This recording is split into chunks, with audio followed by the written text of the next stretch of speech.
I'm Augustus, and I'm planning, with your help, on being the next President of the United States of America in 2028. I'm standing here on the grounds of the South Carolina State House in Columbia to recognize the political power of the state and the strength of its people to endure hurricanes and floods while advancing both the automotive and aerospace industries. The State House behind me is a monument of blue granite built to be a palace of the people. But for far too many South Carolinians, it has become a black hole, a place where the voices of the masses go in, but only the interests of the rich and the well-connected come out.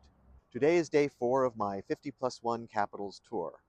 My plan seems obvious and necessary to me, but here in the halls of power, and for other presidential candidates, it could be considered revolutionary.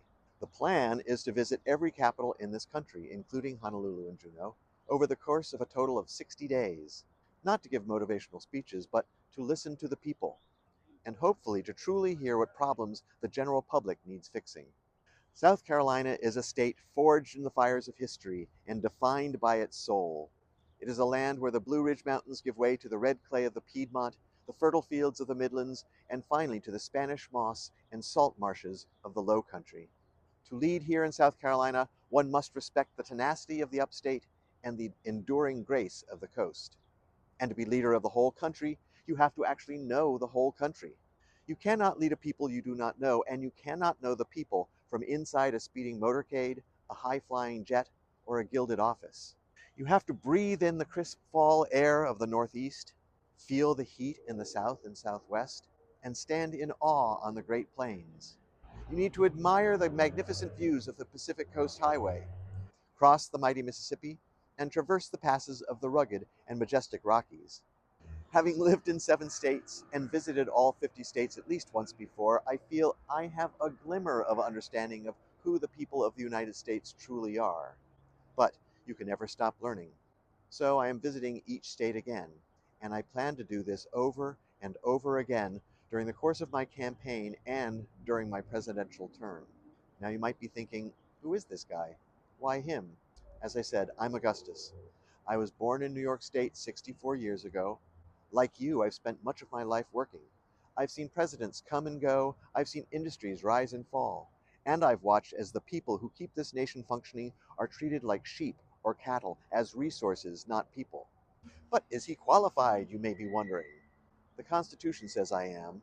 Think about the people who currently meet in the Carolina General Assembly and in Washington, D.C. How many of them are qualified?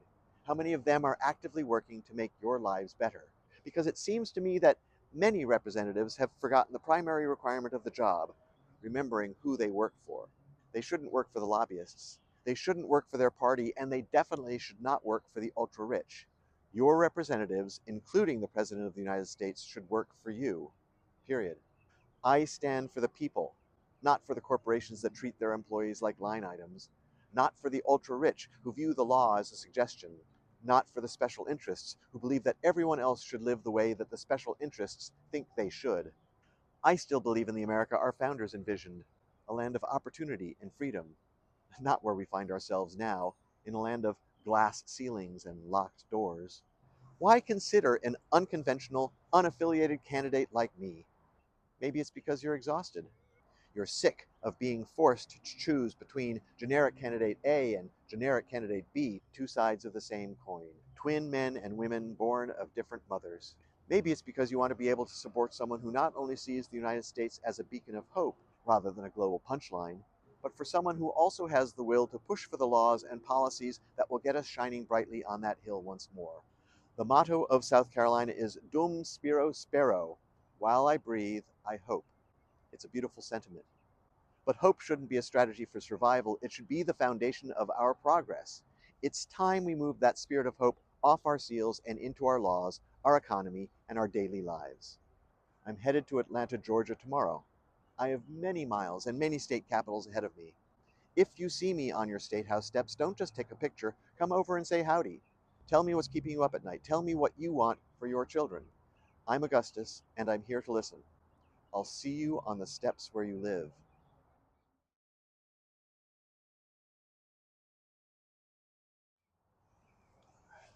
Okay, take 2 with sunglasses. Another wind-swept capital. Yay. Here is kind of weird. Let's start that again.